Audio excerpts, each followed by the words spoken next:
Shalom, my name is Adam, and I welcome you to the parable of the Vineyard. Every day, Yahweh is waking up a remnant, a group of people who are coming out of deceptions, realizing our walk is to consist of faith and obedience to His righteous commands.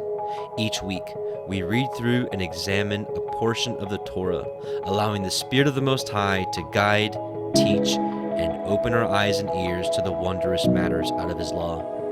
Join us as we seek to be refined by His Word, preparing ourselves for the return of our King of Kings, being faithful and obedient, walking in His way, truth, and life.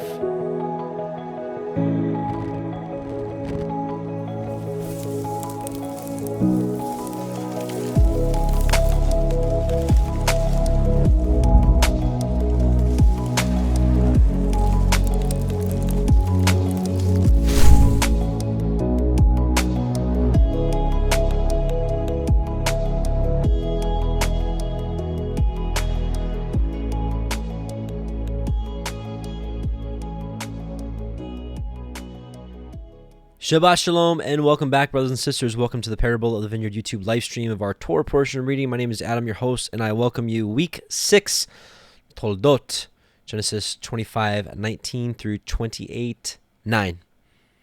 As always, lots to cover, so why delay it? Let's pray. Heavenly Father, Yahweh Most High, we come before you and bless you.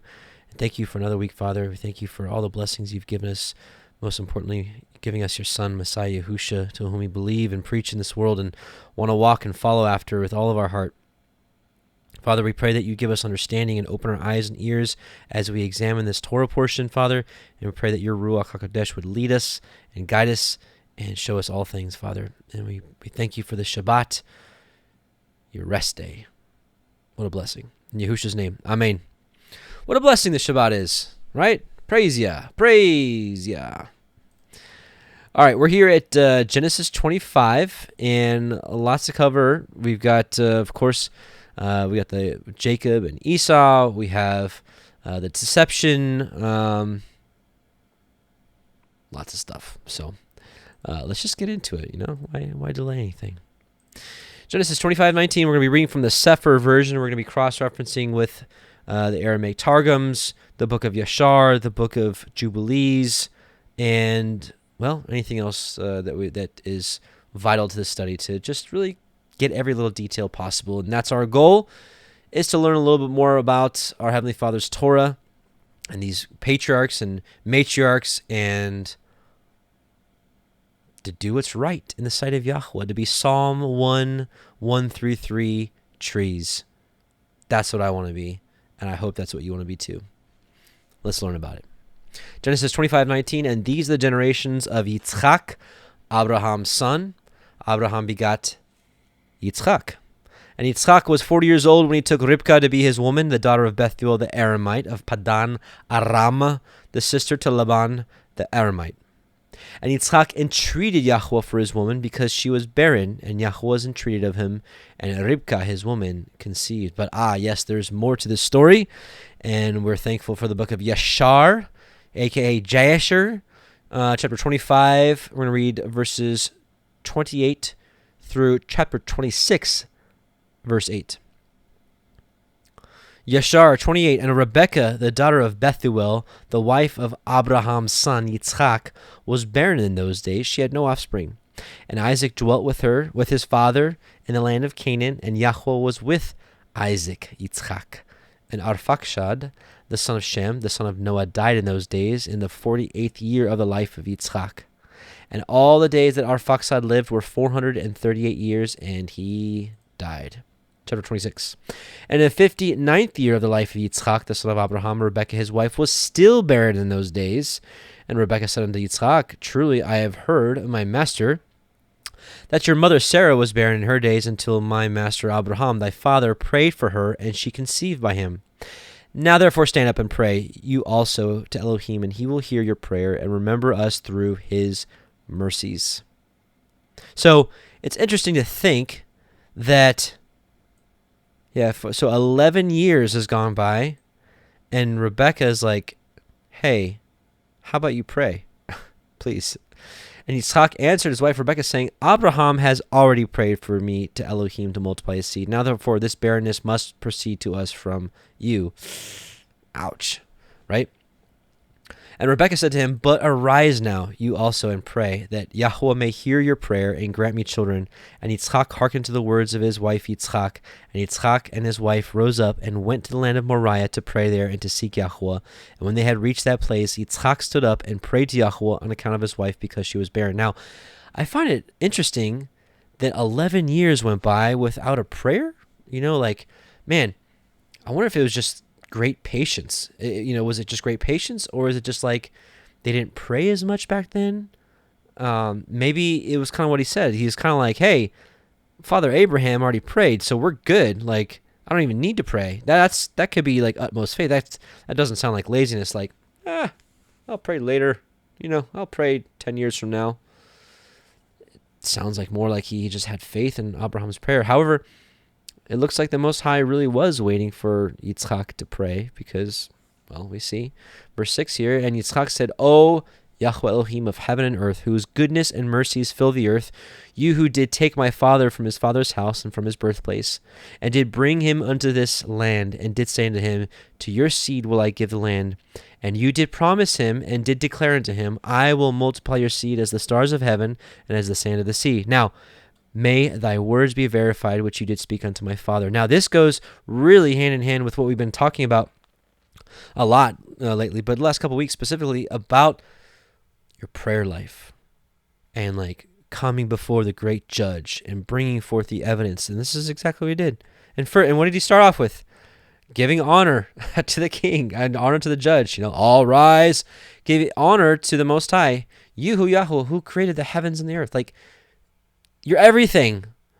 I'm nothing in your sight. You did say such and such. Let your words be verified. Brought forth the evidence. For you are Yahweh our Elohim. Our eyes are toward you to give us seed of men, as you did promise us. For you are Yahweh our Elohim, and our eyes are directed towards you only.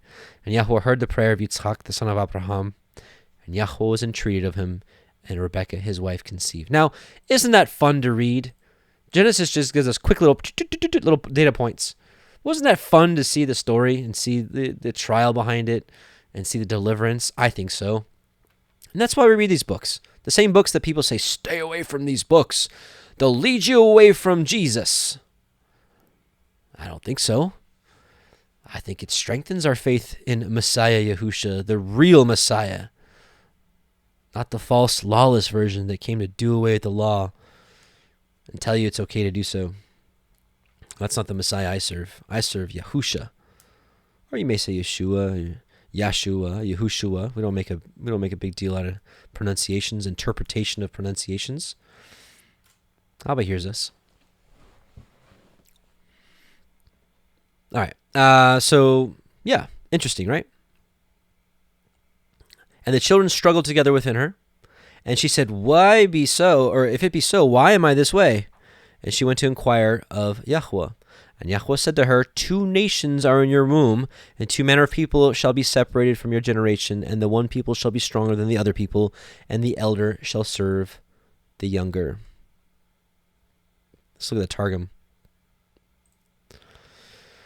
These are the generations of Yitzchak bar, son of Abraham. And because the appearance of Yitzchak resembled the appearance of Abraham, the sons of men said, In truth, Abraham begat Yitzchak. So he was in his likeness. And Yitzchak was the son of 40 years old when he took Ribkah, the daughter of Bethuel the Aramite, who was of Padan Aram, the sister of Laban the Aramite, for unto him for a wife. And Yitzchak went to the mountain of worship, the place where his father had bound him.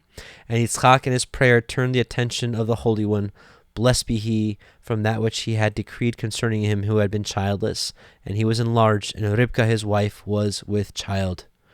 And the children pressed in her womb as men doing battle. And she said, If this is the anguish of a mother, what then are the children to me? And she went into the school of Shem, the Rabbah, the master, to supplicate mercy before Yahuwah.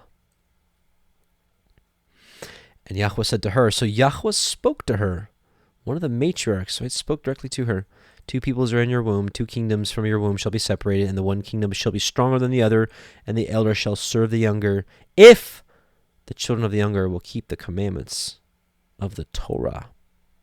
Pretty interesting. We wonder why those rule over us now.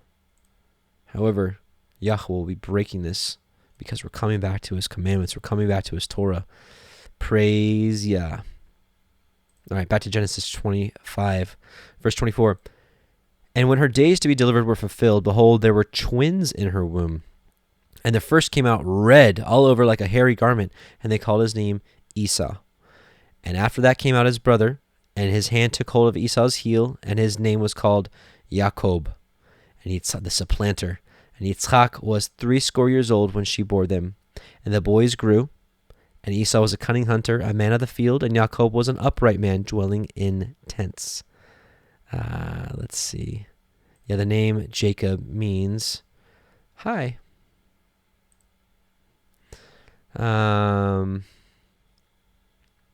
Right, that means to follow or be behind, also to supplant, to circumvent, to assail, to overreach, or from the word heel, akeb.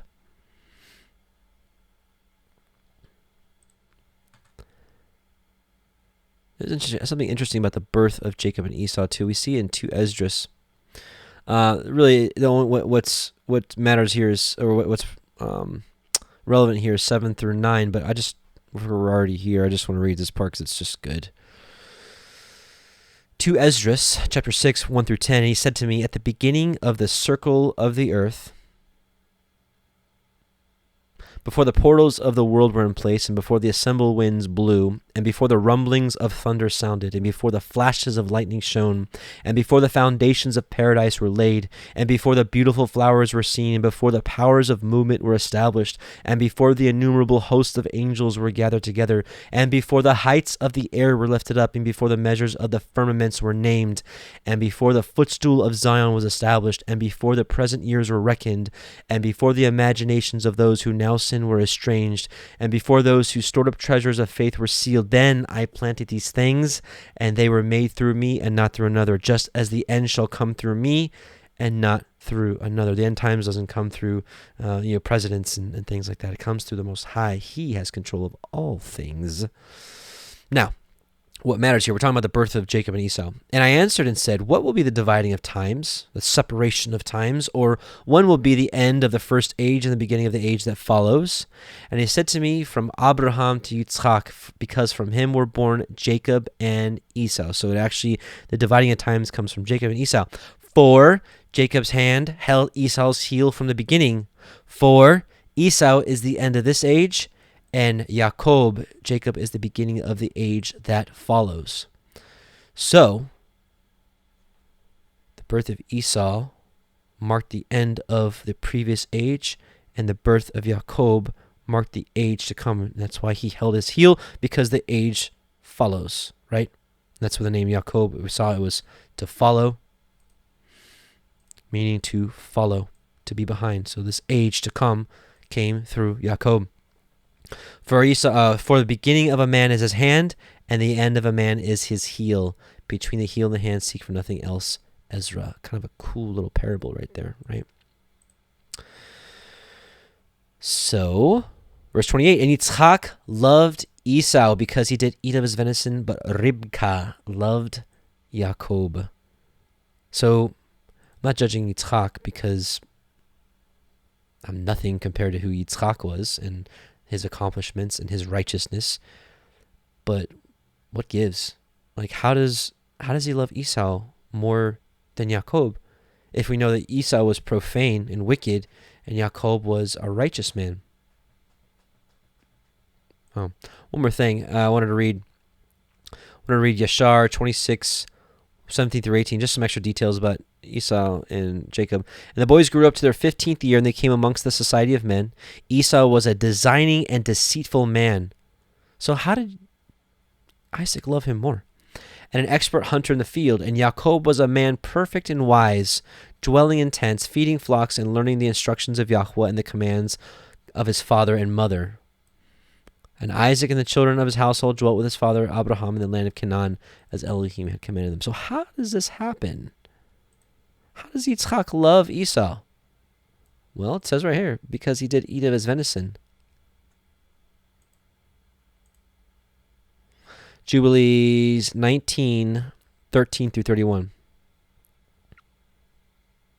And in the 6th week, in the 2nd year thereof, Rivka bore to Yitzchak 2 sons, Jacob and Esau. And Jacob was a smooth and upright man. Esau was fierce, a man of the field, and hairy. And Jacob dwelt in tents. And the youths grew, and Jacob learned to write. But Esau did not learn, for he was a man of the field and a hunter. And he learned war, and all his deeds were fierce. How does Jacob, a righteous man, love Esau more? And Abraham loved Jacob, but Yitzchak loved Esau. So here you see a division. Right? Why does Abraham love Jacob, but Yitzchak love Esau? And Abraham saw the deeds of Esau, and he knew that in Jacob should be his name and his seed be called. And he called Rivka and gave commandment regarding Jacob, for he knew that she too loved Jacob much more than Esau. And he said unto her, My daughter, watch over my son Jacob, for he shall be in my stead on the earth, and for a blessing in the midst of the children of men, and for the glory of the whole seed of Shem. For I know that Yahweh will choose him to be a people for a possession unto himself, above all peoples that are upon the face of the earth. And behold, Yitzchak, my son, loves Esau more than Jacob, but I see that you truly love Jacob, and still further to your kindness to him. And let your eyes be upon him in love, for he shall be a blessing unto us on the earth from henceforth unto all generations of the earth. Let your hands be strong, and let your heart rejoice in your son Yaakov, for I have loved him far beyond all my sons. He shall be blessed forever, and his seed shall fill the whole earth. If a man can number the sand of the earth, his seed also shall be numbered. And all the blessings wherewith Yahweh blessed me, and my seed shall belong to Jacob, and his seed always. And in his seed shall my name be blessed. And the name of my father is Shem, and Noach, and Chanok, and Mahalalel, and Enosh, and Seth, and Adam. That's what they called me when I growing up in a Jewish Hebrew-speaking household. Adam! Like when I was in trouble. Adam! And these shall serve to lay the foundations of the heaven, and to strengthen the earth, and to renew all the luminaries which are in the firmament. And he called Yaakov before the eyes of Rivka his mother, and kissed him, and blessed him, and said, Yaakov, my Yachid, my beloved, whom my soul loves, may Elohim bless you from above the firmament, and may he give you all the blessings where he blessed. Here's your Melchizedek priesthood, Adam, and Chanok, and Noach, and Shem, and all the things which he told me, Abraham. And all the things which he promised to give me, may he cause to cleave to you and to your seed forever, according to the days of heaven above the earth. And the ruachot of Mastema, Satan, shall not rule over you or over your seed, to turn you from Yahweh, who is your Elohim, from henceforth forever. And may Yahweh Elohim be a father to you, and to the firstborn son, and to all the people always. Go in peace, my son. And they both went forth together from Abraham. And Ribkah loved Jacob with all her heart, and with all her soul, very much more than Esau. But Yitzchak loved Esau very much more than Jacob. How does that happen? Ecclesiasticus, Sirach 20:29. Presents and gifts blind the eyes of the wise, and stop up his mouth that he cannot reprove. I'm here to say, just a speculation. Came down to his meat, his venison, that he brought to him all the time. And Yitzchak loved Esau because he did eat of his venison. I believe these gifts of the venison blinded his eyes, possibly. I'm not judging Yitzchak. Let heaven and earth know I am not judging Yitzchak. I'm just wondering, speculating how on earth Yitzchak could love Esau more than Jacob. And I think it had to do through maybe his belly and maybe through the gifts. Just a guess. No judgment, no condemnation. But I always wondered, and maybe this year the Most High allowed me to see it. So, nevertheless, let's keep going. Genesis 25:29. And Jacob sought pottage, and Esau came from the field, and he was faint. And Esau said to Yaakov, Feed me, I pray you, with that same red pottage, for I am faint. Therefore was his name called Edom. And Jacob said, Sell me this day your birthright. And Esau said, Behold, I'm at the point to die. What profit shall this birthright do to me? And Jacob said, Swear to me this day. And he swore to him. And he sold his birthright unto Jacob. Then Jacob gave Esau bread and pottage of lentils, and he did eat and drink, and rose up and went his way. Thus Esau despised his birthright. So literally, he's coming from the field, and he's so hungry that he thinks he's going to die. Come on. He may be a rugged man and a man of the field, but I don't think he's outright moronic. I think there's more to the story. Do you think he was just that hungry that he was willing to sell his birthright, or do you think there was something more? Well, of course, there's something more. We're going to turn to Yashar 27 and learn the full story. And Esau at that time, after the death of Abraham, frequently went into the field to hunt. And Nimrod, king of Babel, the same was Amraphel, also frequently went with his mighty men to hunt in the field, and to walk about with his men in the cool of the day. And Nimrod was observing Esau all the days, for a jealousy was formed in the heart of Nimrod against Esau all the days, because Nimrod was a hunter. Esau must have been the best hunter, and so Nimrod was like, dang, you're like red, and you're really good at shooting stuff. And on a certain day, Esau went into the field to hunt, and he found Nimrod walking in the wilderness with his 2 men.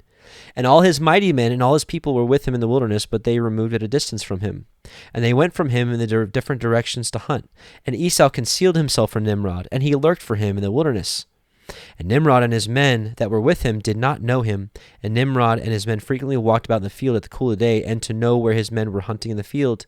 And Nimrod and 2 of his men that were with him came to the place where they were, when Esau started suddenly from his lurking place and drew his sword and hastened and ran to Nimrod and cut off his head. And Esau fought a desperate fight with the 2 men that were with Nimrod, and when they called out to him, Esau turned to them and smote them to death with his sword. And all the mighty men of Nimrod who had left him to go to the wilderness heard the cry at a distance, and they knew the voices of those 2 men, and they ran to know the cause of it, when they found their king and their 2 men that were with him lying dead in the wilderness. And when Esau saw the mighty men of Nimrod coming at a distance, he fled, and thereby escaped. And Esau took the valuable garments of Nimrod, which Nimrod's father had bequeathed to Nimrod, and with which Nimrod prevailed over the whole land, and he ran and concealed them in the house. This comes into play a little bit later when Rebekah puts on a certain garment on Jacob. And Esau took those garments and ran to the city on account of Nimrod's men. And he came into his father's house, and wearied and exhausted from fight. And he was ready to die through grief when he approached his brother Jacob and sat before him. He's like, I just killed Nimrod, the king of the land, and like his mighty men. They're going to find me and they're going to kill me. And he said unto his brother Jacob, behold, I shall die this day. Wherefore then do I want the birthright? And Jacob acted wisely with Esau in this matter, and Esau sold his birthright to Jacob, for it was brought about by Yahweh. And Esau's portion in the cave of the field of Machpelah, which Abraham had brought from the children of Het for a possession of a burial ground, Esau also sold to Jacob, and Jacob bought all this from his brother Esau for value given. And Jacob wrote the whole of this book in a book, and he testified the same with witnesses, and he sealed it, and the book remained in the hands of Jacob. And when Nimrod the son of Cush died, his men lifted him up and brought him in consternation and buried him in his city.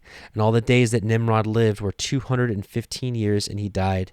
And the days that Nimrod reigned upon the people of the land were 185 years, and Nimrod died by the sword of Esau in shame and contempt, and the seed of Abraham caused his death, as he had seen in his dream, something we read about weeks ago. Pretty interesting, and I believe that story, and I believe that makes a lot more sense of why he was ready to sell his birthright. And here's the Targums to confirm the story. And the lads grew, and Esau was, this is the Targums, yeah. And Esau was a man of idleness, to catch birds and beasts, a man going forth into the field to kill lives, as Nimrod had killed. And Hanok his son. But Jacob was a man of peaceful in his words, a minister of the instruction of the house of Eber, seeking instruction before Yahweh. And Yitzhak loved Esau, for words of deceit were in his mouth. So that's an interesting one. That's another take on why Esau loved him. But Rebekah loved Jacob. Yeah.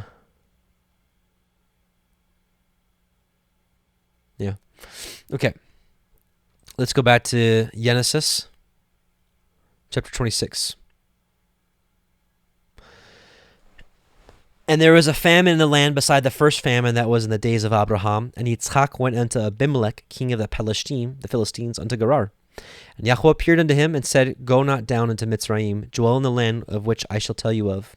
Sojourn in this land, and I will be with you, and will bless you. For unto you and unto your seed I will give all these countries, and I will perform the oath which I swore unto Abraham your father. And I will make your seed to multiply as the stars of heaven, and will give unto your seed all these countries, and in your seed shall all the nations of the earth be blessed. Why? So why are you going to be blessed? Deuteronomy 28, 1 through 15, but not past that. Because that Abraham obeyed my voice and did guard my watch, my commandments, my statutes, and my Torah. It's the same promise given at Mount Sinai in Exodus 19.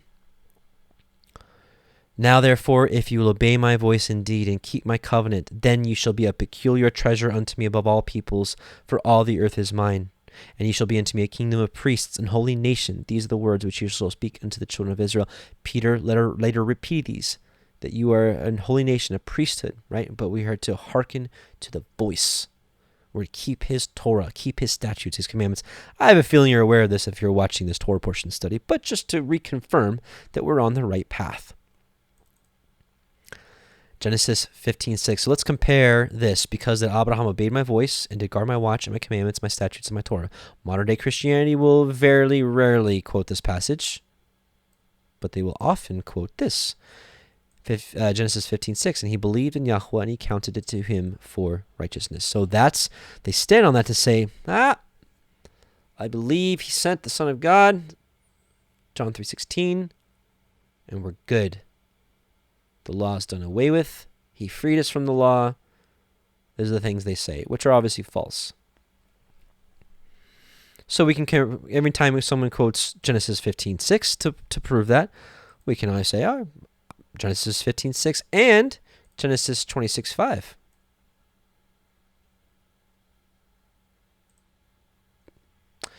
John 8:37 through 40. I know that you are Abraham's seed, but you seek to kill me because my word has no place in you. I speak that which I have seen of my father, and you do that which you have seen of your father. They answered and said unto him, Abraham is our father. Yahushua said unto them, if you were Abraham's children, you would do the works of Abraham. Abraham obeyed my voice, dared guard my watch, and my commandments, my statutes, and my Torah. Right? Galatians 3:27 through 9 basically tells us that if we be Messiahs, then you're Abraham's seed and heirs according to the promise. And Messiah just said, if you're Abraham's seed, you do the deeds of Abraham. Abraham's seed is Israel, Isaiah 41:8. But you, Israel, are my servant, Jacob, whom I have chosen, the seed of Abraham, my friend. James 21 through 26. So let's go back to, and he believed in Yahweh and it counted him for righteousness. Oops. Was not Abraham, our father, justified by works when he offered Yitzchak, his son, upon the altar? Seeing how faith wrought with his works, and by works was faith made perfect, and the scripture was fulfilled, which says, Abraham believed Elohim, and it was imputed unto him for righteousness. So he believed him, and he acted, and therefore it was imputed unto him, and he was called the friend of Elohim. You see then how that by works a man is justified, and not by faith only. Likewise also was not Rahab the harlot justified by works when she had received the messengers, and had sent them out another way? For as the body without the spirit is dead, so faith without works is dead also. Ouch.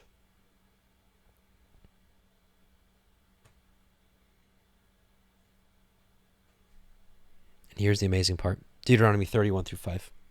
It shall come to pass when all these things are come upon you, the blessing, which came first, and then the curse, because of disobedience, which I have set before you. And you shall call them to mind among all the nations, whither Yahweh your Elohim has driven you, and shall return unto Yahweh your Elohim, and shall obey his voice according to all that I command you this day.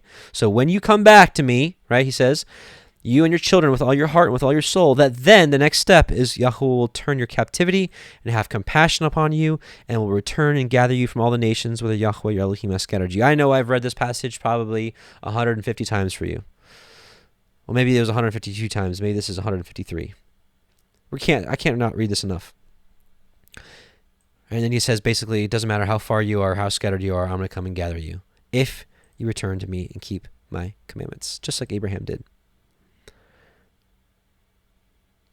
Verse 26:6. And Yitzchak dwelt in Gerar, and the men of that place asked him of his woman, and she said, she is my sister. Well, that sounds familiar. For he feared to say, She is my wife, my woman, lest, said he, the men of the place should kill me for Ribkah, because she was fair to look upon. And it came to pass, when he had been there a long time, that Abimelech, king of the Pelishtim, looked out at a window, and saw, and behold, Yitzchak was sporting with Ribkah his woman. Oh. And Abimelech called Yitzchak and said, Behold, of a surety she is your woman. And how said you, She is my sister? How did you deceive me, and not tell me the full truth? Why did you lie? This is going to come into play a little bit later. Why said you, She is my sister? And Yitzchak said unto him, Because I said, Lest I die for her. And Abimelech said, What is this that you have done unto us? One of the people might lightly have lain with your woman, and you should have brought guiltiness upon us. And Abimelech charged all the people, saying, He that touches this man or his woman shall surely be put to death. Woo! He knew. He read the history books. He knew what happened with Abraham and Sarah. Then Yitzchak sowed in that land and received in the same year 100-fold. And Yahweh blessed him. And the man waxed great and went forward and grew until he became very great. For he had possessions of flocks and possessions of herds and great store of servants. And the Pelishtim envied him. We're going to talk about envy today. Why? For all the wells which his father, his servant, had dug up in the days of Abraham his father, the Pelishtim had stopped them up and filled them with earth.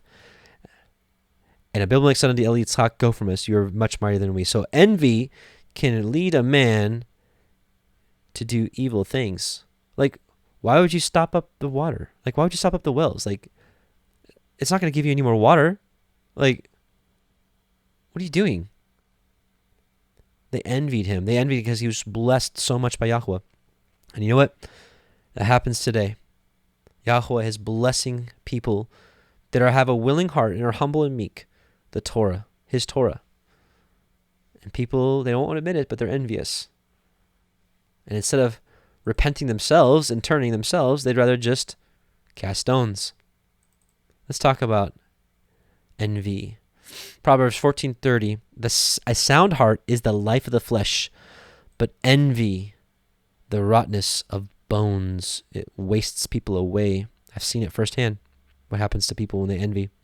Proverbs 27:4, wrath is cruel and anger is outrageous, but who is able to stand before envy, which is worse than them both? Worse than cruelty and worse than anger is envy. Acts 7:9, and the patriarchs, moved with envy, sold Joseph into Egypt, but Elohim was with him. Why? They were jealous of Jacob's love for him. They envied him. They envied his dreams. Matthew 27:1-2, when the morning was come, all the chief priests and the elders of the people took counsel against Messiah, Yahusha, to put him to death. And when they had bound him, they led him away and delivered him to Pontius Pilate the governor. Skipping down some verses, verse 17, therefore, when they were gathered together, Pilate said unto them, Whom will ye that I release unto you, Barabbas or Yahusha, which is called Messiah? For he knew that for envy they had delivered him. They envied his wisdom. They couldn't speak against the wisdom that he was speaking. He was speaking the truth of the Father, the unleavened doctrine, and it contradicted, or it destroyed, it exposed their wicked doctrines of men, and they hated it. And instead of being like, dang, you're right. Well, some of them did, like Nicodemus and a few of the Pharisees, and eventually Paul. But most of them hardened their hearts, and they envied him. And they couldn't do anything against him, so they wanted to put him to death, which fulfilled the scriptures, of course, and he laid down his life willingly. But nevertheless, they envied the wisdom that he had. And I'm here to tell you, in these last days, people not even knowing are envious of the wisdom and understanding the truth that Yahweh is showering upon his people for the willing hearts. He's showering it down for anybody that'll listen, but most won't listen. And our friends, family, coworkers, acquaintances, whatever, employers, whoever that see these things, a lot of them are envious, and they'll use attacking words like, "You're extremist. You're taking things too literal. You're putting yourself up in bondage. You're a minister of Satan." That's all stuff that that comes from envy. We need to be very careful with envy, even amongst ourselves, especially in this weird world that we live in right now. Acts 13:45, but when the Jews saw the multitudes, they were filled with envy and spake against those things which were spoken by Paul, contradicting and blasphemy. I'll never forget when this ministry took a turn towards Torah, a lot of the people that were listening got mad. And I never knew what it was. They got mad at me. Right? When the Jews saw the multitudes, they were filled with envy and spake against those things which were spoken by Paul, contradicting and blaspheming. Goes on today. I just made a TikTok account because I realized that that's a big ocean out there, and we're going to go fishing in there. I heard it's brutal out there. So what? Bring it. Let's do it. Let's go fishing. Romans 1:29-32, being filled with all unrighteousness, fornication, wickedness, covetousness, maliciousness, full of envy, murder, debate, deceit, malignity, whisperers, backbiters, haters of Elohim, despiteful, proud, boasters, inventors of evil things, disobedient to parents, without understanding, covenant breakers, without natural affection, implacable, unmerciful, who, knowing the judgment of Elohim, that they which commit such things are worthy of death, not only do the same, but have pleasure in them that do them. Envy is one of them. This is a bad list of things to be included with. Let us be very careful of envy. Philippians 1:15, some indeed preach Messiah even of envy and strife. I see that today, don't you? See people out there preaching the truth sometimes, but it's just like so full of strife and envy. You're just like, who are you going to reach? Maybe strifeful people and envious people, maybe. I don't know. Be careful. Be careful how you preach. And some are also of goodwill, right? So let's be this latter half here. 1 Timothy 6:3-4, if any man teach otherwise and consent not to wholesome words, even the words of our master Yahusha HaMashiach, and to the doctrine which is according to his godliness, he is proud, knowing nothing, but doting about questions and strifes of words. This is why we don't argue about how we pronounce his name. I think we come to a place to realize his name doesn't start with J. And, maybe we should stop calling our father and his son titles, right? But to sit there and break people down because one says Yahweh or one says Yahuwah and one says, another, or one says Yahusha or another Yeshua or Yahushua, like people that strive about that, you have totally missed the point. Can you share the truth in love and meekness and just say, hey, this is why I'm led to do such and such? Yes. Hallelujah. Yes. But these people that strive, right? Doting about doting is like a unnatural. It's like how do I? Well, let's just let the internet define it. But it's like it's too much. Excessive fondness, right? Excessive. Like someone that's excessive about the calendar, excessive about the names, right? Where are we? So excessive about questions and strifes of words, maybe even pronunciations, whereof comes envy, strife, railings, evil surmisings. And you see this in the Torah community clearly. When people focus on the wrong things. Not that it's wrong to get the name right or get the calendar right. I mean, we do that. We do our best to get the calendar right and things. But when people sit there and strive about it, like, I'm not here to judge anybody. I'm really not. Because who am I? I was a dead man. But like, I see it heavily in the lunar Sabbath category. You find it a lot of times that like that becomes their whole world and like their whole message, and they dote about it. They dote about the calendar, and that becomes what they preach. They preach the calendar. They don't preach Messiah, repentance, obedience, maybe a little bit, but the main message becomes lunar Sabbath, and everybody else has got it wrong. And with that, you see envy, strife, railings, evil surmisings. Careful out there, brothers and sisters. Galatians 5:19-26. Now the works of the flesh. People will call the works of the Torah the works of the flesh. Quite the opposite, right? Paul says, The law is spiritual. Is that Romans 12 or 14, something like that? Now the works of the flesh are manifest, which are these: adultery, fornication, uncleanness, lasciviousness, idolatry, witchcraft, hatred, variance, emulations, wrath, strife, seditions, heresies, envyings, murders, drunkenness, revellings, and such the like, of which I tell you before, as I have told you in times past, that they which do such things shall not inherit the kingdom of Elohim. Paul did not preach lawlessness. But the fruit of the Spirit is love, joy, peace, long-suffering, gentleness, goodness, faith, meekness, temperance, all stuff you learn in the Torah. Against such there is no Torah. And they that are Messiahs have crucified the flesh with the affections and lusts. If we live in the Spirit, let us also walk in the Spirit. Let us not be desirous of vainglory, provoking one another, envying one another, especially us in this walk. Why are people envying each other? I saw it firsthand. I saw envy destroy somebody. They were envious of my subscriber count, and it ate them alive, and it destroyed them. Absolutely destroyed them. Like, who cares? Who cares? Who cares if you make 50 converts or 7? It's both an amazing thing.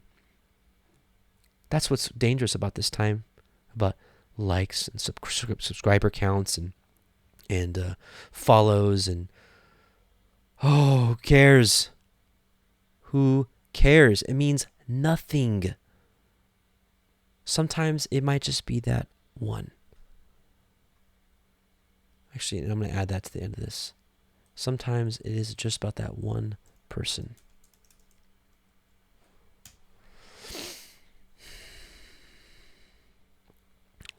How dare we envy each other? James 4, 5 through 11. Do you think that the scripture says in vain, the spirit that dwells in us lusts to envy? But he gives more grace. Wherefore he says, Elohim resists the proud, but gives grace unto the humble. Submit yourselves therefore to Elohim, resist the devil, and he will flee from you. Draw nigh to Elohim, and he will draw nigh to you. Cleanse your hands, you sinners, and purify your hearts, you double-minded. Be afflicted, and mourn, and weep, and let your laughter be turned to mourning, and your joy into heaviness. This is how you flee envy, right? Humble yourselves in the sight of Yahweh, and he shall lift you up.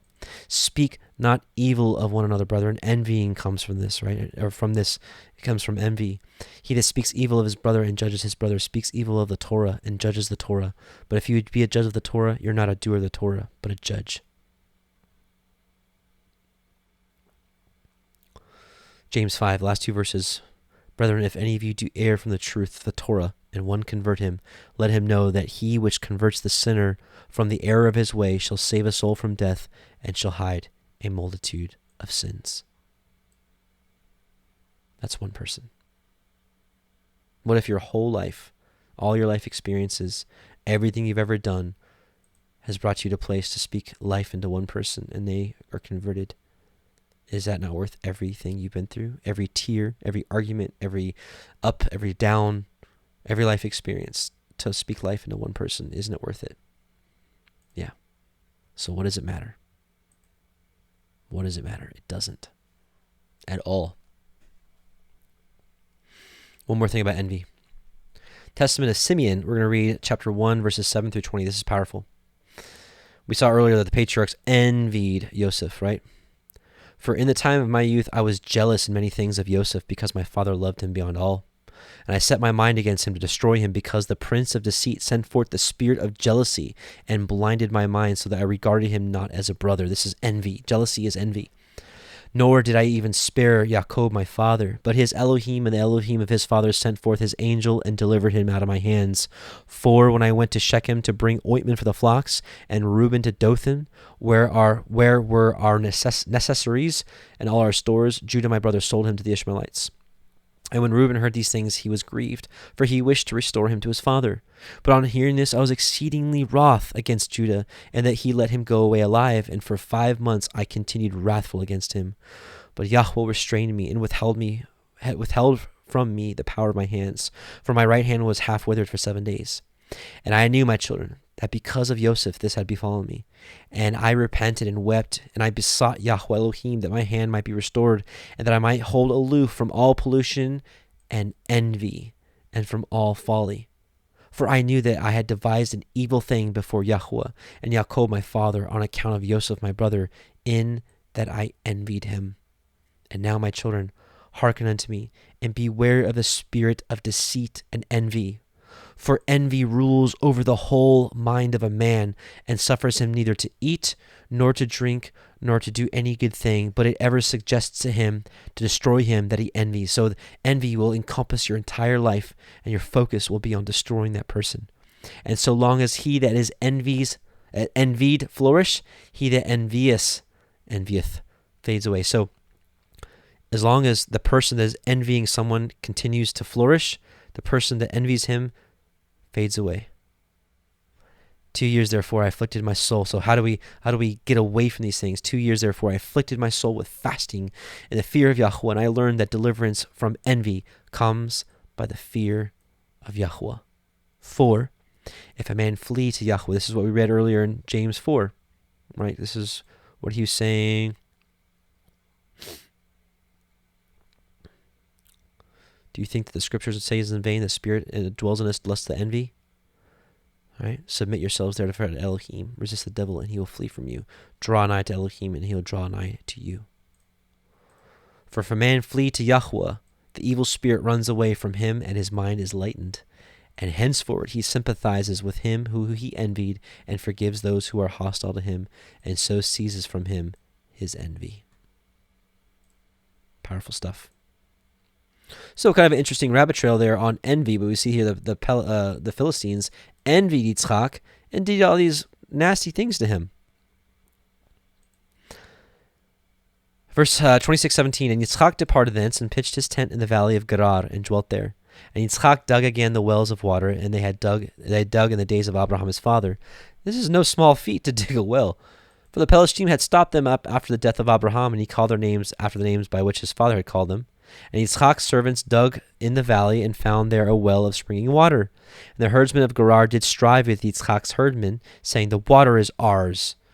And he called there the name of the well Esek. Esek meaning contention, because they strove with him. And they dug another well and strove for that also, and he called the name of it Sitnah, hostility. And he removed from thence and dug another well. And for that they strove not, and he called the name of it Rehovot. And he said, for now Yahweh has made room for us, and we shall be fruitful in the land. And he went up from thence to Beersheba. So, we all have our trials. It doesn't seem like a whole lot here, but think about it. If you need water for you and your family, and you're digging stuff, and they keep, burying it, like that's a rough time. That's a rough time. So we all have our trials, large or small, right? Think about this. Abimelech first dealt well with Isaac, then cast him out, and he was given an abundant blessing. How much more for us in these last days who have been blessed abundantly with accepting, with understanding his Torah and the true Messiah. Matthew 10:22, and ye shall be hated of all men for my name's sake, but he that endures to the end shall be saved. We're going to be hated for continuing to keep this Torah. It's going to seem silly to everybody, especially as this world continues to march towards ridiculousness. The Torah is going to get more ridiculous in their eyes, and the more we're going to have to stand for it. John 15:18, if the world hates you, you know that it hated me before it hated you. And we learn about that in one of the best parables hidden to man. It comes right after John 3:16, right? And this is the condemnation that light, which Proverbs 6:23 says light is the Torah, that Torah is come into the world, and men love darkness rather than the Torah because their deeds evil. For everyone that does evil hates the Torah, neither comes to the Torah, lest his deeds should be reproved. If the world hates you, you know that it hated me before it hated you. It hated the Torah. He's the Torah. Messiah is the Word, the Torah. John 17:14, I have given them your word, and that the world hated them because they are not of the world, even as I am not of the world. 1 John 3:13, marvel not, my brethren, if the world hates you. Psalm 69, save me, O Elohim, for the waters are come into my soul. I sink in the deep mire, where there is no standing. I am come unto deep waters, where the floods overflow me. I am weary of my crying, my throat is dried, my eyes fail when I have waited for my Elohim. They that hate me without a cause are more than the hairs of mine head. That they would destroy me, being mine enemies wrongfully, are mighty. Then I restored that which I took not away. O Elohim, you know my foolishness, and my sins are not hid from you. Let them not that wait on thee, O Yahweh said. Let not them that wait on thee, O Yahweh Sabaoth, be ashamed for my sake. Let not those that seek you be confounded for my sake, O Elohim of Israel. Because for your sake I have borne reproach. Shame has covered my face. I am become a stranger unto my brethren, and an alien unto my mother's children. How many of us know that? That just because we want to keep his Torah, we've become an alien to people. For the zeal of your house has eaten me up, and the reproaches of them that reproached you are fallen upon me. When I wept and chastened my soul with fasting, that was to my reproach. I made sackcloth also my garment, and became a proverb to them. They that sit in the gate speak against me, and I was the song of the drunkards. But as for me, my prayer is unto you, O Yahweh. In an acceptable time, O Elohim, in the multitude of your mercy, hear me. In the truth of your salvation, deliver me out of the mire, and let me not sink. Let me be delivered from them that hate me, and out of the deep waters. Let not the water flood overflow me, neither let the deep swallow me up, and let not the pit shut her mouth upon me. Hear me, O Yahweh, for thy loving kindness is good. Turn unto me according to the multitude of thy tender mercies, and hide not thy face from thy servant, for I am in trouble. Hear me speedily. Draw nigh unto my soul, and redeem it. Deliver me because of mine enemies. Thou hast known my reproach, and my shame, and my dishonor. Mine adversaries are all before you. Reproach has broken my heart, and I am full of heaviness. And I looked for some to take pity, but there was none, and for comforters, but I found none. In any case,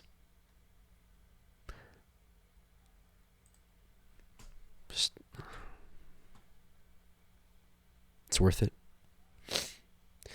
It'll all be worth it, every moment, for the love of my life, all dressed in white.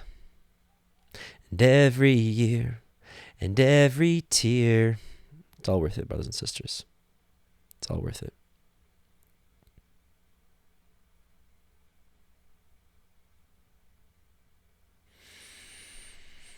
Genesis 26:24. And Yahweh appeared unto him in the same night, and said, I am the Elohai of Abraham your father. Fear not, for I am with you, and will bless you, and multiply your seed for my servant Abraham's sake. And he built an altar there, and called upon the name of Yahweh, and pitched his tent there. And there Yitzchak's servant dug a well. Then Abimelech went to him from Gerar, and Ahuzat, one of his friends, and Pichol, the chief captain of his army. And Yitzchak said unto them, Wherefore are you come to me, saying you hate me, and have set me away from you?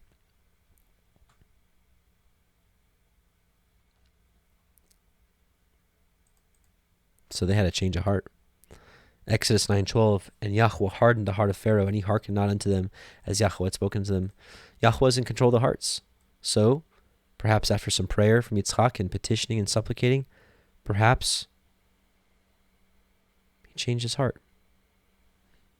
He changed Abimelech's heart. Proverbs 16:1, the preparations of the heart in man, and the answer of the tongue is from Yahuwah. And they said, We saw certainly that Yahweh was with you, and we said, Let there be now an oath betwixt us, even betwixt us and you, and let us cut a covenant with you, that you will do us no hurt, as we have not touched you, and as we have done unto you nothing but good, and have sent you away in peace. You are now the blessed of Yahweh. And he made them a feast, and they did eat and drink. And they rose up early, and swore one to another, and Yitzchak sent them away, and they departed in peace. You notice that when they came back, Isaac didn't contend with them and send them away, right? But he agreed to reunite with them, merciful, quick to forgive. Colossians 3:13, forbearing one another and forgiving one another. If any man have a quarrel against any, even as Messiah forgave you, so also do you. Even if someone just wronged the you know what out of you, forgive him.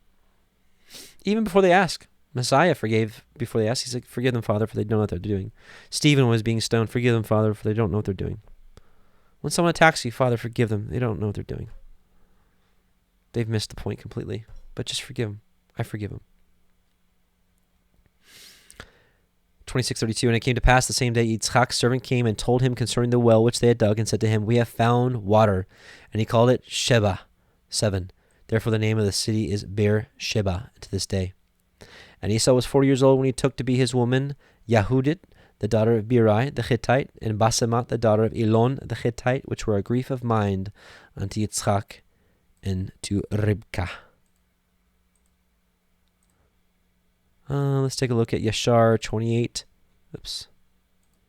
17 through 29.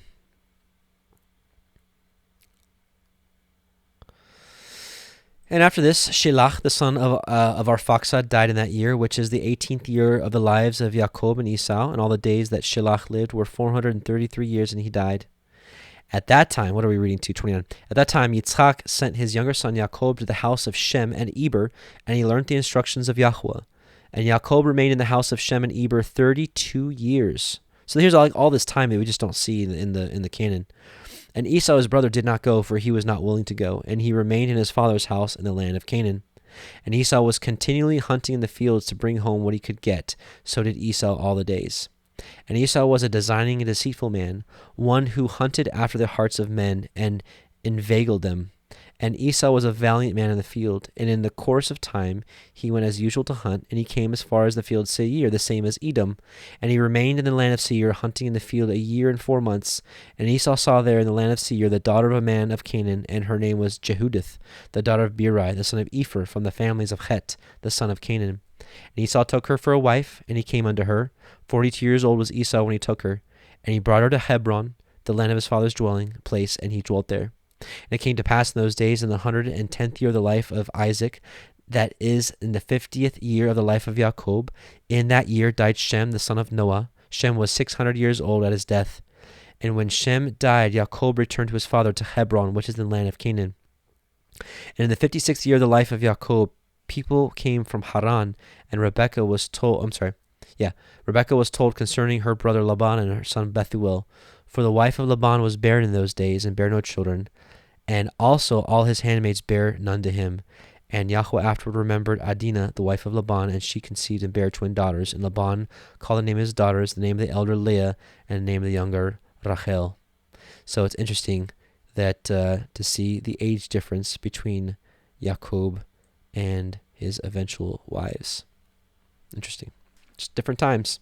Different times we live in. All right. So that would make, I think he married them in his 70s and they were in their 20s. Just a different time. All right. No judgment from me. Just a different time. That would be repulsive to most people today. Maybe we should rethink what's repulsive. I don't know. Maybe not. Maybe it's not to be. I don't know. It's just interesting. That's all. Yitzchak blesses Jacob.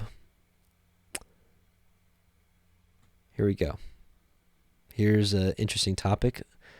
From what I understand, a topic of many discussions at midrashes all over the world. And it came to pass that when Yitzchak was old and his eyes were dim so that he could not see, he called Esau his eldest son and said unto him, My son. And he said unto him, Behold, here am I. So it's interesting. Why do I have this version? So here, Deuteronomy 34:7, and Moses was 120 years old when he died, and his eye was not dim, nor his natural force abated. So both righteous men, Yitzchak and Moshe, but why was Yitzchak's eyes dim, but Moshe's weren't? Targums comes into play here. I think it's interesting.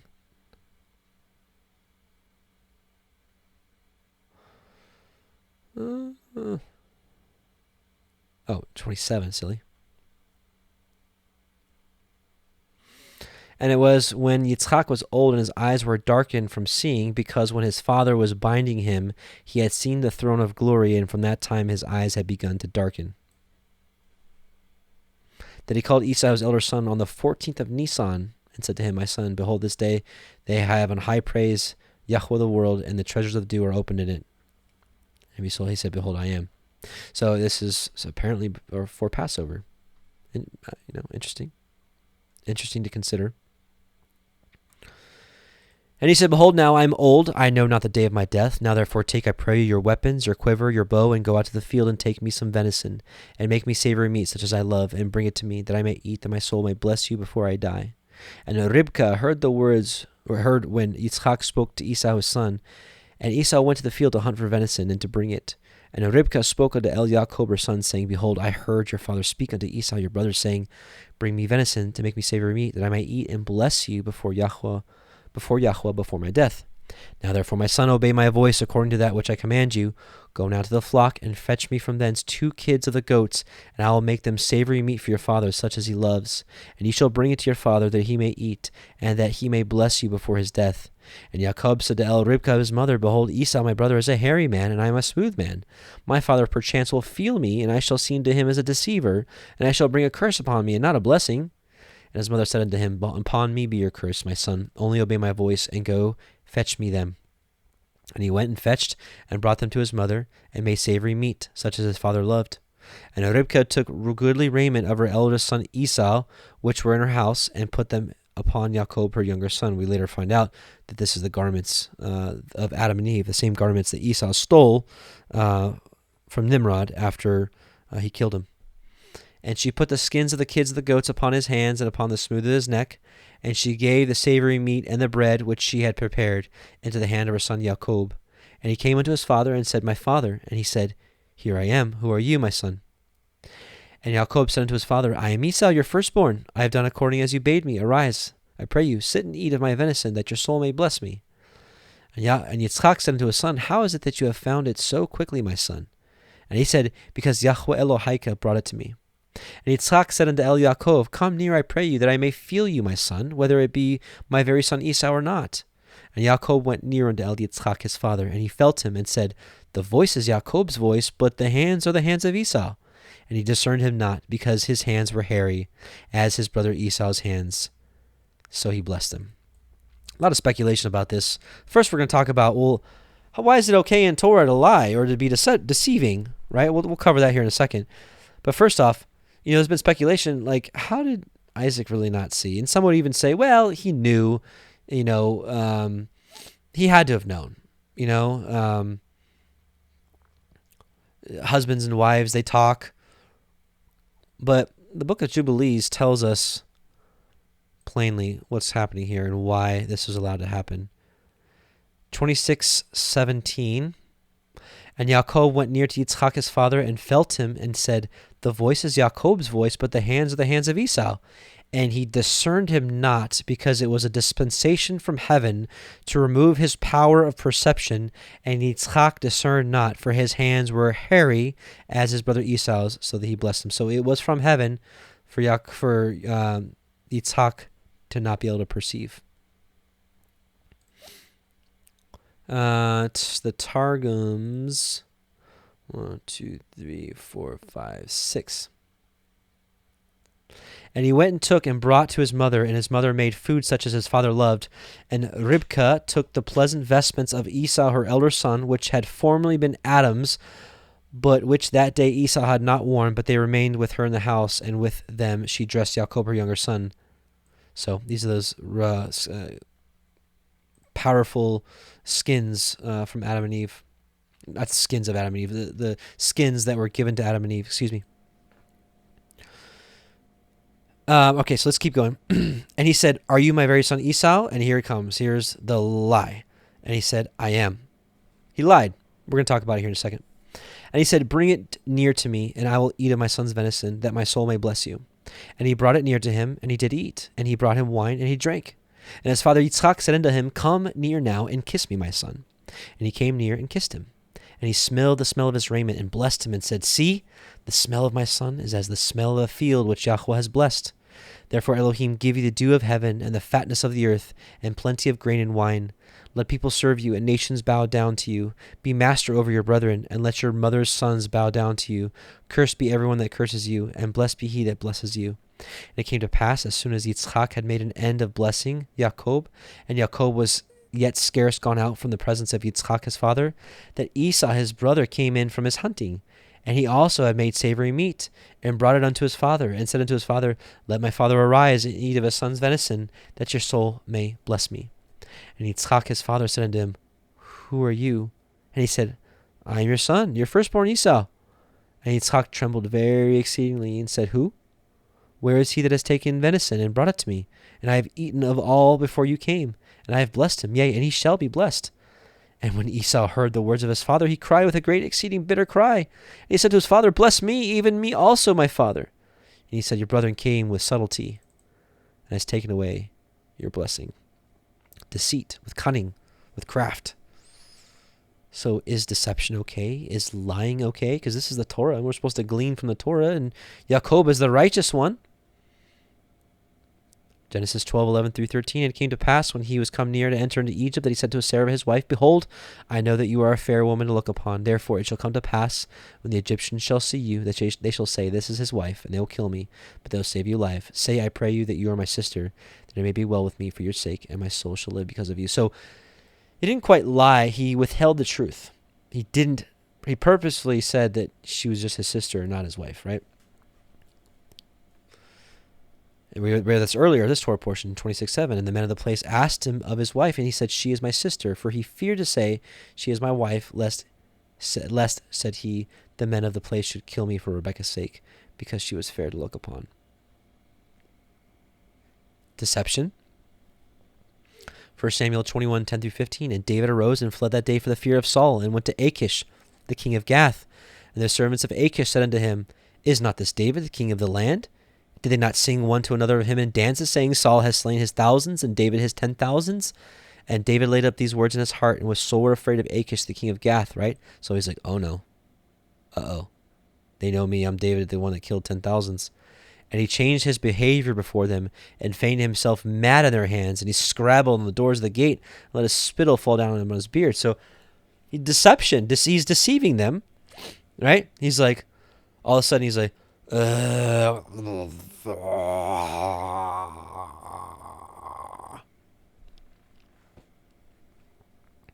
he's deceiving. And then Achish said to his servants, lo, you see the man is mad. Wherefore then have you brought him to me? Have I need of a madman, that you brought this fellow to play the madman in my presence? Shall this fellow come into my house? Get him out of here. Right? So David lied. He wasn't mad. He just deceiving. 1 Samuel 24:6. Then said Jonathan to David, whatsoever thy soul desires, I will even do it to you. And David said unto Jonathan, behold, tomorrow is the new moon, and I should not fail to sit with the king at meat. Right? He normally goes and sits with the king for dinner. But let me go, that I may hide myself in the field unto the third day at evening. And if your father at all miss me, then say, David earnestly asked leave of me, that he might run to Bethlehem his city, for there is a yearly sacrifice there for all his family. It's a lie. He asked Jonathan to lie for him. Why? What's the common thread here? To preserve life. Is lying good? No. Does it probably come with its consequences? Yes. Can you sometimes save life through it, through deception? Sure. Is that okay per Torah? I'd say so. Now don't get carried away now. We'll talk about it a little more. 1 Samuel 20:27-29. And it came to pass on the morrow, which was on the second day of the month, that David's place was empty. And Saul said unto Jonathan his son, wherefore come not the son of Jesse to meat, neither yesterday nor today? And Jonathan answered Saul, David did earnestly ask leave of me to go to Bethlehem. And he said, let me go, I pray you, for our family has a sacrifice in the city, and my brother, he has commanded me to be there. And now, if I have found favor in your eyes, let me go away, I pray you, and see my brother, and therefore he comes not into the king's table. It's a lie. It's deception. Genesis 34:13-16. And the sons of Jacob answered Shechem and Hamor his father deceitfully, and said, because he has defiled their sister Dinah their sister. And they said unto him, we cannot do this thing, to give our sister to one that is uncircumcised, for that were a reproach unto us. But in this will we consent unto you, if you will be as we be, that every male of you be circumcised, then we will give you our daughters unto you, and we will take your daughters unto us, and we will dwell with you, and we will become with one people. Deceitfully, they said this, because they had no intentions of marrying them. John 7:8-10. Go ye up into the feast. I go not up into this feast, for my time is not yet come. When he had said these words unto them, he abode still in Galilee. But when his brethren were gone up, then he went also up into the feast, not openly, but as it were in secret. So this is not lying or deceitful, but he didn't reveal the whole truth to them. It wasn't their time to understand. What am I saying here? It's okay to just lie to people? No. But in the cases of preservation of life, right? The Torah does teach that it's okay to deal with subtlety and deceit. Let me ask you a question. When they go around and want to stick this thing in your arm, But you can be deceitful and save your family or preserve your family from getting it. You wouldn't do that? Of course you would. You should. You're going to roll over and say, oh, I can't lie. No. What's the commandment? You shall not bear false witness against your neighbor. It's like in a court of law. When you're a witness to put someone, in prison or to death. That's the actual commandment. It's not you shall not tell a lie. Telling a lie is not good, though. Sirach 7:12-13. Do not devise a lie against your brother, nor do the like to a friend. Refuse to utter any lie, for the habit of lying serves no good. However, we do see there are circumstances where I'm sure the Most High allows it. Because it said that David was perfect in all his ways except for the thing with Bathsheba. So he could have said David was perfect in all his ways except for Bathsheba and when he told Jonathan to lie for him. Didn't say that. Am I sitting here encouraging people to lie? No, because I want you to be clear about what I'm saying and what I'm not saying, because this is the internet here. And, I'm not trying to break the internet. What I am saying is that to preserve you and your family, if you have to be deceitful, then per the Torah, that seems to be okay. That's all I'm saying. All right, Genesis 27:36. So, was it okay for Jacob to do this? Well, first of all, his mother, doesn't mean you just do whatever your mother tells you. If your mother's like, go kill somebody, you're going to be like, well, my mom said so, and Rebecca told Jacob to do that, so I guess I got to, that's no.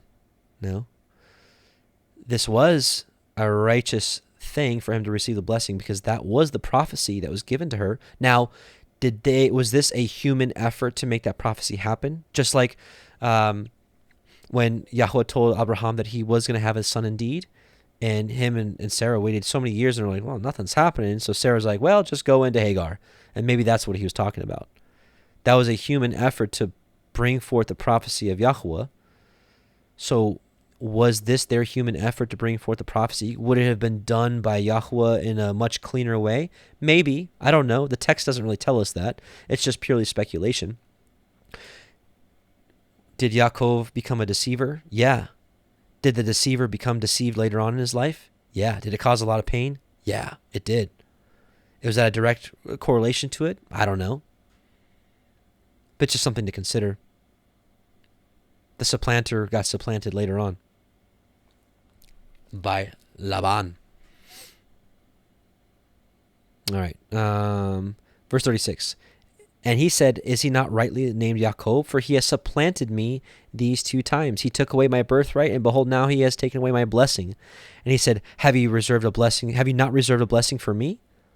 And Yitzhak answered and said unto Esau, behold, I have made him your master, and all his brethren have I given to him for servants, and with grain and with wine have I sustained him. And what shall I do now unto you, my son? And Esau said unto his father, have you but one blessing, my father? Bless me, even me also, my father. And Esau lifted up his voice and wept.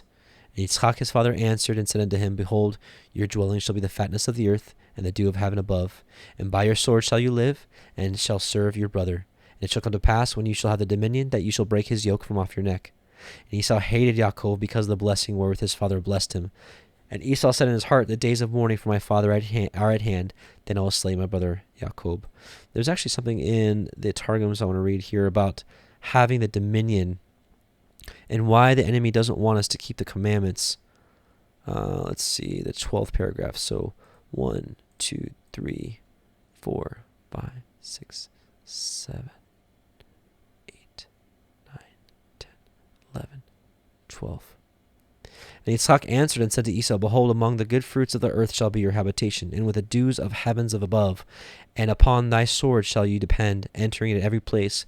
Yet you shall be supple and credulous, and be in subjection to your brother. But it will be that when his sons become evil and fall from keeping the commandments of the Torah, you shall break his yoke of servitude from off your neck. And that's why Edom rules right now. And that's why they have the world in bondage at this point, because they left the service of Yahweh and they left his commandments. However, we're coming back, and we're coming back with a vengeance. And all these words of Esau, her elder son, were told to Ribkah. And she sent and called Jacob, her younger son, and said unto him, Behold, your brother Esau, as touching you, comforts himself, purposing to kill you. Now therefore, my son, obey my voice, and arise, flee to Laban, my brother, to Haran, and tarry with him a few days until your brother's fury turn away, until your brother's anger turn away from you, and he forget that which you have done unto him. So sometimes it's Torah to flee. Just like Messiah says, flee. When you see Jerusalem encompassed by armies, then flee. Then I will send and fetch you from thence, and why should I be deprived also of you both in one day? And Ribkah said to El Yitzchak, I am weary of my life because of the daughters of Chet. If Yaakov take a woman of the daughters of Chet, such as these, which are the daughters of the land, what good shall my life do to me? Genesis 28, we're going to read through verse 9, and then we're going to finish up. And Yitzchak called El Yaakov and blessed him, and charged him, and said unto him, You shall not take a woman of the daughters of Canaan. Arise, go to Padan Aram, to the house of Bethuel, your mother's father, and take you a woman from thence of the daughters of Laban, your brother's brother. And El Shaddai bless you, and make you fruitful, and multiply you, that you may be a multitude of people. And give you the blessing of Abraham to you and to your seed with you, that you may inherit the land wherein you are a stranger, which Elohim gave unto Abraham.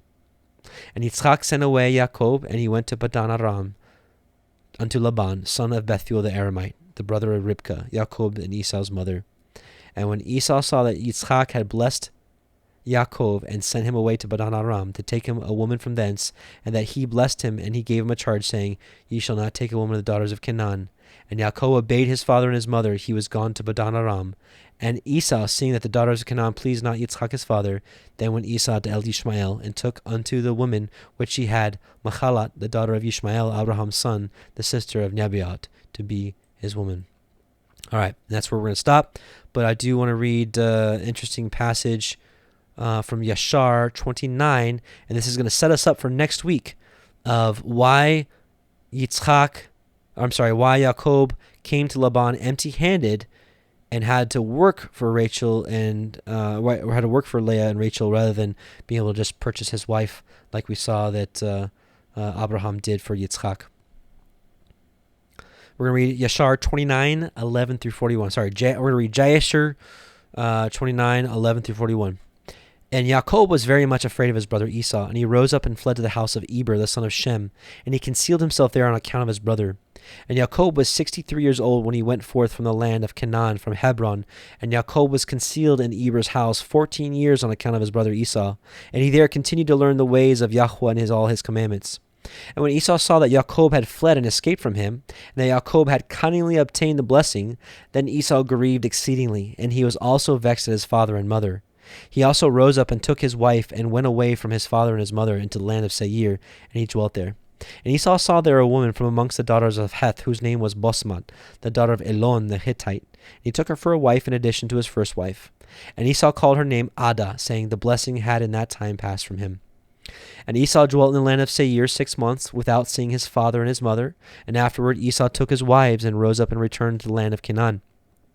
And Esau placed his 2 wives in his father's house in Hebron. And the wives of Esau vexed and provoked Yitzchak and Rebekah with their works, for they walked not in the ways of Yahweh, but served their fathers' gods of wood and stone, as their fathers had taught them, and they were more wicked than their father. And they went according to the evil desires of their hearts, and they sacrificed and burnt incense to the Baalim. And Yitzchak and Rebekah became weary of them. And Rebekah said, I am weary of my life because of the daughters of Chet. If Jacob take a wife of the daughters of Chet, such as these, which are the daughters of the land, what good then is life unto me? And in those days Adah, the wife of Esau, conceived and bare to him a son. And Esau called the name of the son that was born unto him Eliphaz. And Esau was 65 years old when she bare him. And Ishmael, the son of Abraham, died in those days, in the 64th year of the life of Jacob. And all the days that Ishmael lived were 137 years, and he died. And when Yitzchak heard that Ishmael was dead, he mourned for him, and Yitzchak lamented over him many days. And at the end of 14 years of Jacob's residing in the house of Eber, Jacob desired to see his father and mother. And Jacob came to the house of his father and his mother to Hebron. And Esau had in those days forgotten what Jacob had done to him, and having taken the blessing from him in those days. And when Esau saw that Jacob coming to his father and his mother, he remembered what Jacob had done to him. And he was greatly incensed against him, and he sought to slay him. And Yitzchak, the son of Abraham, was old and advanced in days. And Esau said, Now my father's time is drawing nigh that he must die. And when he shall die, I will slay my brother Jacob. And this was told Rebekah, and she hastened and sent and called for Jacob her son. And she said unto him, Arise, go and flee to Haran to my brother Laban, and remain there for some time until thy brother's anger be turned from thee, and then shalt thou come back. And Yitzchak called unto Jacob and said to him, Take not a wife from the daughters of Canaan, for thus did our father Abraham command us according to the word of Yahweh, which he had commanded him, saying, Unto your seed will I give this land. If your children keep my covenant that I have made with ye, then I will perform to thy children that which I have spoken unto you, and will not forsake them. Now therefore, my son, hearken to my voice, to all that I shall command you, and refrain from taking a wife from amongst the daughters of Canaan. Arise, go to Haran, to the house of Bethuel, thy mother's father, and take unto you a wife from there, from the daughters of Laban, thy brother's mother. Therefore take heed, lest thou should forget Yahweh thy Elohim, and all his ways in the land which you go, and should get connected with the people of the land, and pursue vanity, and forsake Yahweh your Elohim. But when you come to land, serve there Yahweh. Do not turn to the right or to the left from the way which I commanded you, and which you did learn. And may the Almighty Elohim grant you favor in the sight of the people of the earth, and you may take there a wife according to your choice, one who is good and upright in the ways of Yahweh. And may Elohim give unto you and to your seed the blessing of thy father Abraham, and make you fruitful and multiply you, and may you become a multitude of people in the land whither you go. And may Elohim cause you to return to this land, and the land of thy father's dwelling, with children and with great riches, with joy and pleasure. And Yitzchak finished commanding Jacob and blessing him, and he gave him many gifts, together with silver and gold, and sent him away. And Jacob hearkened to his father and mother, and kissed them, and arose and went to Padan Aram. So he's on his way to Laban's house, and had riches to go get a wife.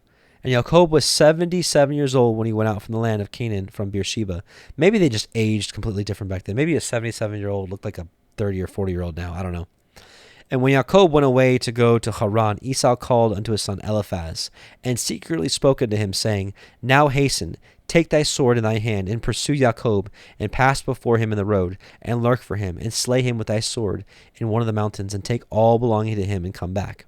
And Eliphaz, the son of Esau, was an active man and an expert with the bow, and as his father had taught him.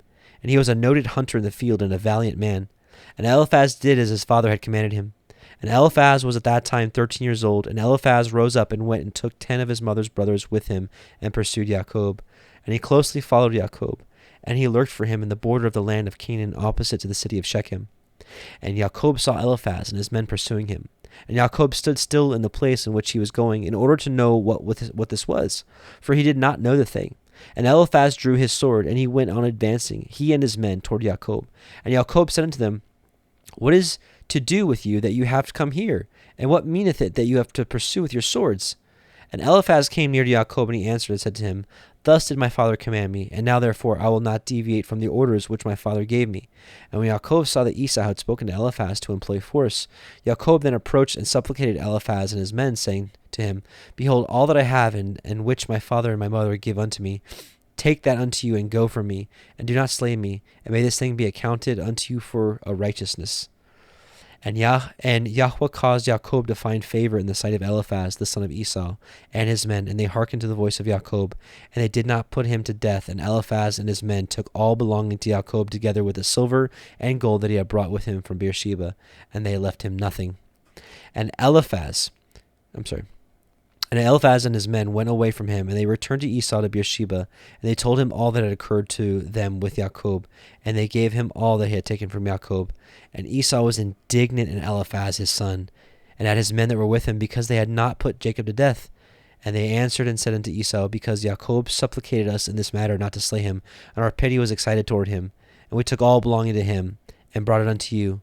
And Esau took all the silver and gold which Eliphaz had taken from Jacob, and he put them by in his house.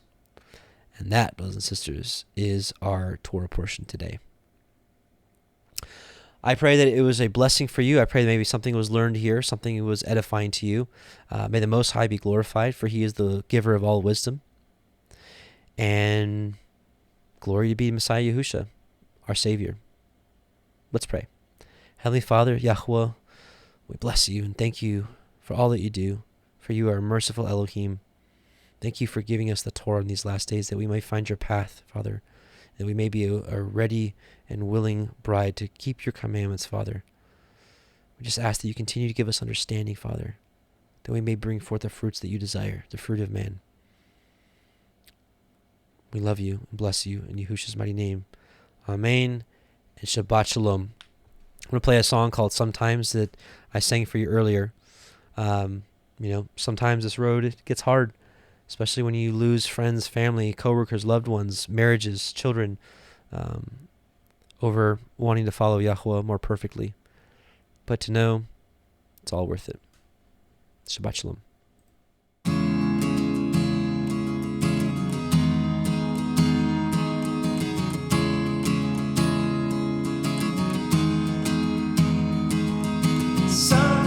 Sometimes it gets lonely on the road to eternity, like an owl in the desert. And I watch as a sparrow, all alone,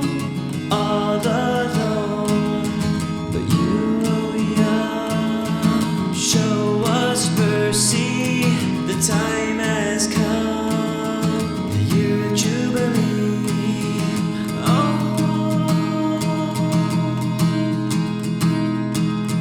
Your kingdom's come, New Jerusalem, and every year and every tear, it all was worth it. Every moment, for the love of my life, all dressed in white. Your kingdom's come, New Jerusalem, and every year and every tear, it all was worth it. Every moment, for the love of my life, all dressed in white. How long must we wait, loving you till the end?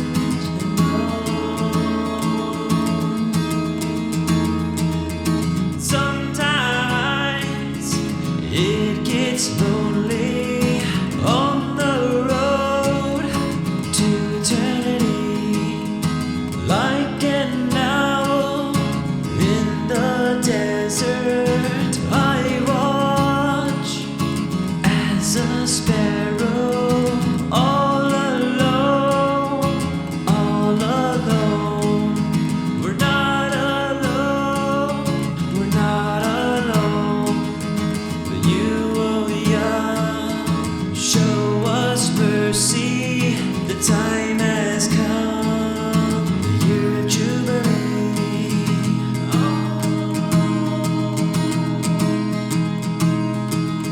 Your kingdom's come, New Jerusalem, and every year and every tear, it all was worth it.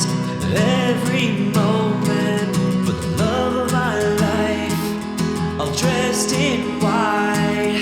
Your kingdom's come, New Jerusalem, and every year and every tear, it all was worth it. Every moment, for the love of my life, all dressed in white. It'll all be worth it. Every moment, for the love of my life, all dressed in white.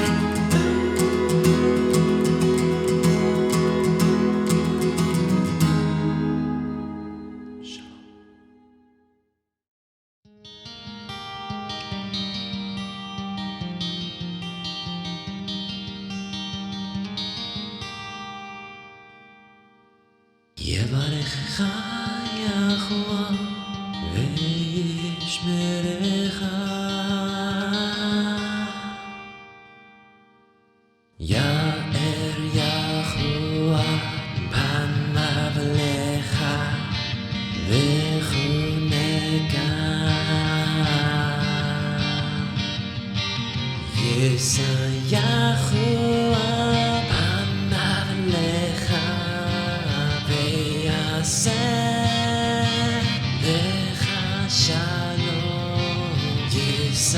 Yahweh panav lecha beyaseh lecha shalom beyaseh lecha shalom beyaseh lecha shalom.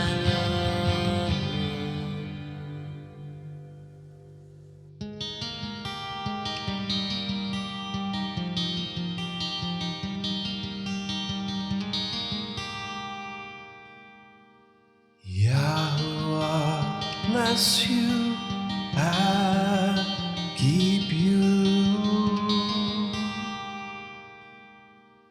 Yahweh make his face shine upon you and be gracious unto you. Yahuwah lift up his countenance upon you and give you peace. Yahuwah make his face shine upon you and be gracious unto you. Yahuwah lift up his countenance upon you and give you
the